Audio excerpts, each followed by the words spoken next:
श्री साईं अमृत कथा हैदराबाद कथा का आज चौथा दिन।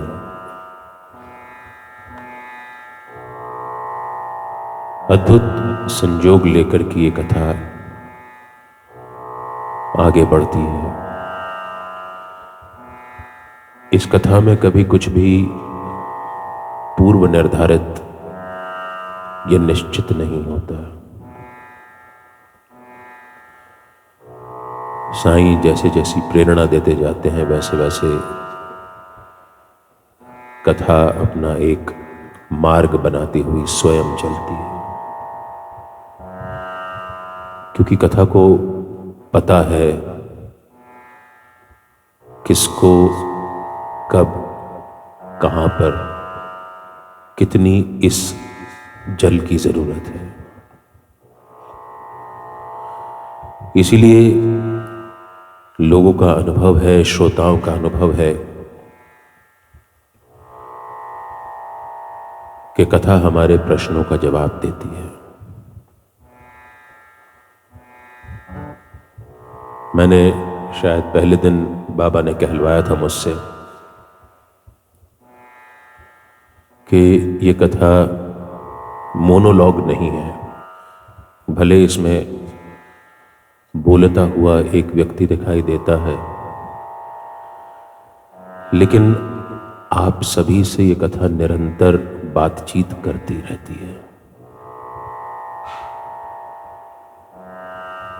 आपके शब्द चाहे आवाज को पा सके या ना पा सके, ये कथा आपके उन अनकहे शब्दों को भी, विचारों को और भावों को सुन लेती है। और इसीलिए ये कथा आपके प्रश्नों का जवाब देती है। मैं हमेशा बाबा की अनुमति लेकर के, प्रेरणा लेकर के श्रोताओं को प्रेरित करता हूं कि वो कथा के बाद हमारे टीम के या आयोजकों के किसी भी लोगों को, या अगर संभव हो सके अगर मैं मिल जाऊं तो मुझे भी अपने मन के संशय बता सकते हैं, और मैं बाबा से प्रार्थना करूंगा कि आपके मन के संशयों का जवाब आपको मिल जाए।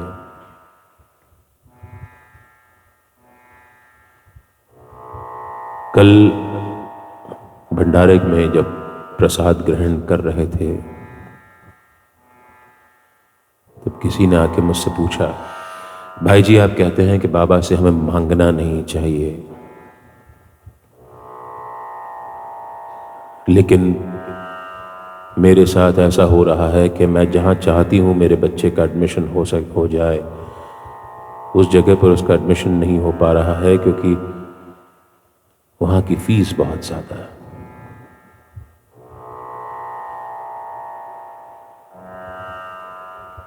बड़ा एक छोटा सा किस्सा सुनाने से पहले आपको हरिवंश राय बच्चन की एक छोटी सी पंक्ति है जो वो अक्सर कहते थे,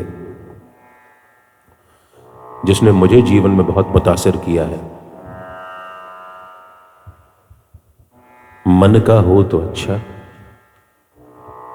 और ना हो तो और भी अच्छा, क्योंकि तब जो होता है वो उसकी मर्जी का होता है और वो हमारा कभी बुरा नहीं चाहता।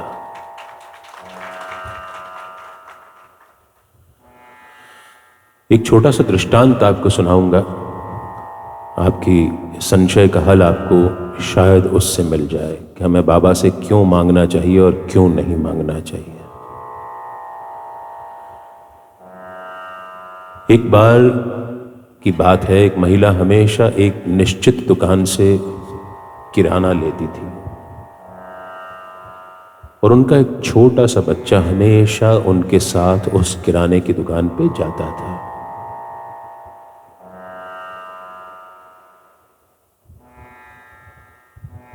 बहुत दिन हो गए।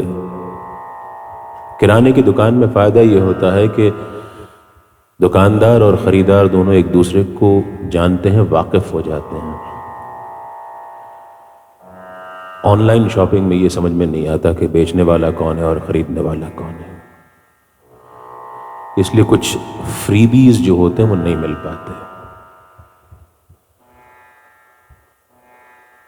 एक दिन की बात है, ये महिला अपने बच्चे को लेके वहां पे पहुंची दुकान पे, और चूंकि लॉयल कस्टमर थी, लॉयल्टी रिवॉर्ड्स कमोबेश मिलते ही हैं,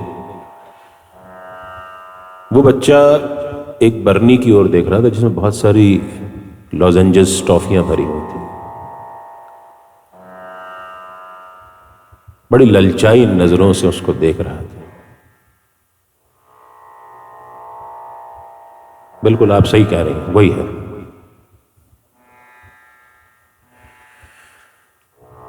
दुकानदार ने कहा कि बेटा जरा ढक्कन खोलो और निकाल लो उसमें से टॉफियां, तुम्हें जितनी चाहिए उतनी। बच्चा झेप गया और उसने कहा नहीं अंकल, आप ही दे दीजिए। दुकानदार ने उसको टॉफियां निकाल करके दे दी। रास्ते में जैसे टिपिकल मम्मीज होती हैं, उस मम्मी ने बेटे से कहा कि उन्होंने जब कहा था तो तुमने क्यों नहीं निकाली। बेटा कहता है माँ मेरी हथेलियां बड़ी छोटी हैं, मेरी हथेलियों में कम टॉफियां आती, उनकी हथेली बड़ी थी, उनको जब निकाल के उन्होंने दी तो ज्यादा टॉफी आ गई मेरे पास। तो इसीलिए जब हम उस ऊपर वाले पर छोड़ते हैं, चाहे वो हमारी मर्जी का हो या ना मर्जी का हो, ना मर्जी का हो तो और अच्छा, झंझट ही खत्म, उसके ऊपर छोड़ दो, अपना प्रयास करो। कर्म कभी करने से पीछे हटना नहीं चाहिए, पूरी कोशिश करो। पूरी कोशिश करने के बाद भी यदि मन का ना मिले तो अफसोस मत करो। हमारे दर्शन में बहुत एक अच्छा सा छोटा सा श्लोक है, उसको दोहराया जाता है, उसकी व्याख्या हम लोग बहुत अच्छे से नहीं समझ पाते हैं। कर्मण्यवाधिकारस्ते मां फलेषु कदाचन, मां कर्म फल हेतुर्भूर्मा माते संगोत्स्तव कर्मणि। बड़े आसान लहजे में हमको समझा दिया जाता है कि तुम कर्म करो, फल की चिंता मत करो। लेकिन उस श्लोक का अर्थ थोड़ा सा अलग है। कर्मण एव अधिकार अस्ते, कर्म पर तुम्हारा अधिकार है। मां फलेषु कदाचन, फल पर तुम्हारा अधिकार नहीं है, और इसीलिए तुम फल की चिंता मत करो। ये बीच की लाइन जो है ना कि कर्म पर तुम्हारा अधिकार नहीं, वो हमको समझाने वाले गायब कर देते हैं। कर्म पर तुम्हारा अधिकार है, फल पर तुम्हारा अधिकार नहीं है, इसीलिए तुम फल की चिंता मत करो, अपना कर्म करते चलो। तो आप खुद सोच के चलिए, साईं बाबा के कितने सारे लाखों भक्त हैं। मेडिकल कॉलेज में, आईआईटीज में लिमिटेड सीटें हैं।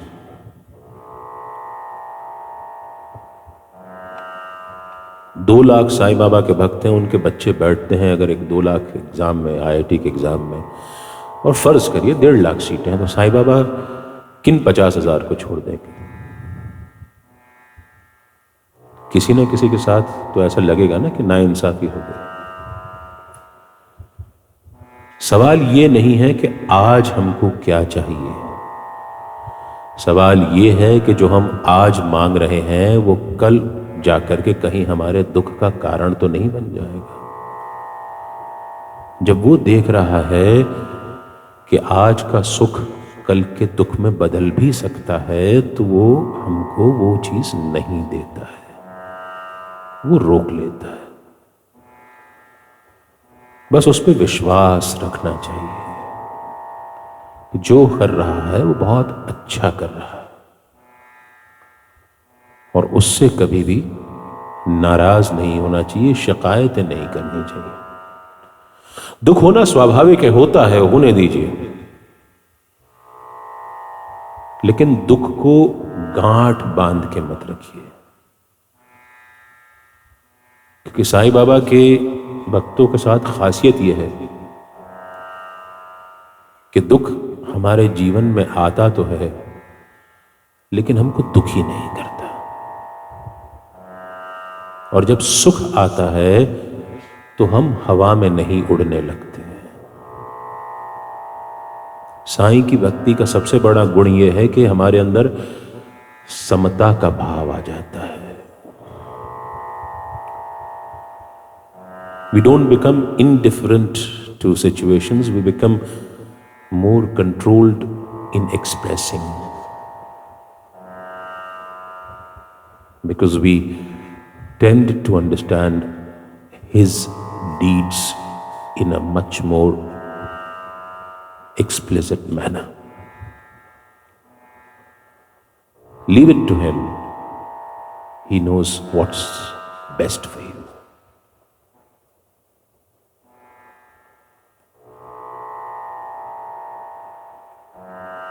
मुझे उम्मीद है आपको अपने सवाल का जवाब मिल गया होगा। कहीं चिंता करने की कोई जरूरत नहीं।